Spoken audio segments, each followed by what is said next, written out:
Title: On Girls' Night I Met a Thug, Left My Husband of 15 years, and Now He's Fighting for Our Kids. I never thought a single night could change my entire life. My name is Sophia, and I had been married to Daniel for 15 years. We built a life together, or at least I thought we had. Our marriage wasn't perfect, but it was safe, comfortable, routine. I had 2 kids, a home, and a husband who always provided, even if he wasn't exactly the man I had once dreamed about. It started on a Thursday evening. I had planned a simple girls' night with my best friends, Lila, Vanessa, and Mia. It wasn't unusual. Sometimes we needed a break from our everyday lives, from the constant juggling of kids, chores, and responsibilities. But that night, I didn't just want a break. I wanted to feel alive. We arrived at a downtown bar that was buzzing with music and laughter. I remember feeling a mix of excitement and nervousness as we stepped inside. That's when I saw him. A man unlike anyone I had ever met before. He had a presence that drew attention effortlessly, the kind of confidence that made heads turn. He wasn't polished like Daniel. He was raw, magnetic, dangerous almost, but not in a threatening way. There was something thrilling about him, something I had forgotten existed in my life. I tried to resist. I reminded myself of my vows, of my family, of everything I had built with Daniel. But every word he said seemed to pull me closer. Every glance sent a shiver down my spine. We talked, laughed, and in those few hours, I felt more alive than I had in years. The world outside, the life I had painstakingly constructed, felt distant, almost unreal. By the end of the night, I knew I had made a choice. Not necessarily a conscious one, but the pull was too strong. I left Daniel, not with anger, not with shouting, but with a quiet determination that stunned even me. I didn't call. I didn't explain. I simply packed a bag and stepped into a new reality. That night, I crossed a line I never imagined crossing. And yet, it wasn't just about me anymore. I had 2 children, a life that depended on stability, and a husband who loved me in his own flawed, steady way. I knew this wouldn't end quietly.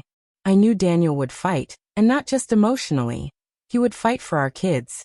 The days after that night felt like walking through a fog. I didn't hear from Daniel at first, and part of me thought maybe he would let it go. Maybe he would understand that I needed something different. But deep down, I knew that wasn't who he was. He was not the type to let go quietly, not of me, not of our children. I moved into a small apartment with the man I had met that night, Rico. He was exciting, unpredictable, and filled my days with energy I hadn't realized I had lost. He laughed in ways that made me forget the dullness I had grown accustomed to. And every touch felt like electricity. But even in his arms, there was a gnawing sense of guilt that I couldn't shake. My children, my home, my years with Daniel, they didn't disappear just because I wanted something new. Then came the first message. Daniel wasn't angry. Not yet. His words were calm, measured, almost clinical. We need to talk about the kids. My heart sank. I had expected rage, begging, maybe even tears. But his composure was worse. It meant he was serious. He wasn't going to let this go. He was going to fight, and he would fight strategically, like he always did. The first meeting was tense. He didn't yell. He didn't cry. He just sat across from me, eyes steady, hands clasped, and said, "Sophia, I don't care about us anymore. I care about them. I care about our kids. And I will do everything to make sure they're protected. From mistakes, from instability, from decisions made in a moment of weakness." I wanted to argue. I wanted to defend myself. But I couldn't. Not really. He was right. He wasn't there to hurt me. He was there to defend what we had built together, the small but solid foundation that our children needed.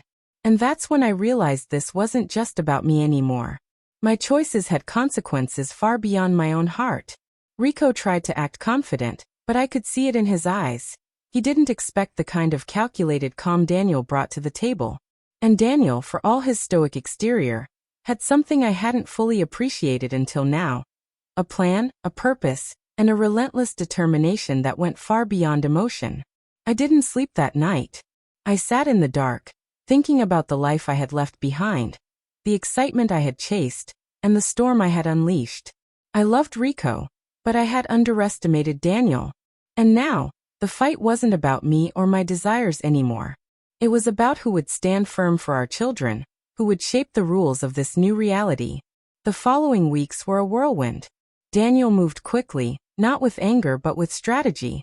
He hired a lawyer, documented every detail of our children's routines, and reached out to teachers, friends, anyone who could testify to his consistent role in their lives. I watched, powerless in a way I had never been before. Rico tried to reassure me, but he couldn't compete with 15 years of history, stability, and love built with care, even if it had been taken for granted. One afternoon, Daniel came to the apartment, not to yell, not to shame, but simply to see the children. He was calm, composed, but firm. "They're coming with me today. We'll spend the afternoon at the park." I argued at first, insisted that I could care for them just fine. But he didn't raise his voice. He simply said, "Sophia, this isn't about you. This is about them." And just like that, he left with our children, leaving a silence behind that felt heavier than any confrontation. I realized then something I hadn't expected. The life I thought I wanted, the thrill, the unpredictability, the rush, came with a cost I hadn't fully understood. It wasn't just about leaving Daniel. It was about disrupting a world that revolved around more than just me. And as much as Rico filled my days with excitement, he couldn't replace the foundation that Daniel had built. Court dates followed. Discussions about custody, stability, and routine became our new normal. I felt a mix of fear, regret, and defiance. I wanted to defend my choices, but Daniel was always one step ahead. Not with malice, but with clarity. Every time I tried to push boundaries, he reminded me subtly but unmistakably that he was prepared to protect what mattered most: our children. By the end of it, I understood a harsh truth. Desire can be intoxicating, but responsibility is enduring. Daniel wasn't just fighting for custody. He was fighting for the world our children deserved. A world where love wasn't measured by moments of passion, but by years of consistency, dedication, and unwavering presence. I had chased freedom and excitement that night, thinking I could leave behind a life that no longer fulfilled me. But life has a way of reminding you that choices echo far beyond the moment. And as I watched Daniel play with our children in the park, laughing, patient, steady, I realized that love, and the fight to protect it, can take forms we never fully recognize until it stands right in front of us.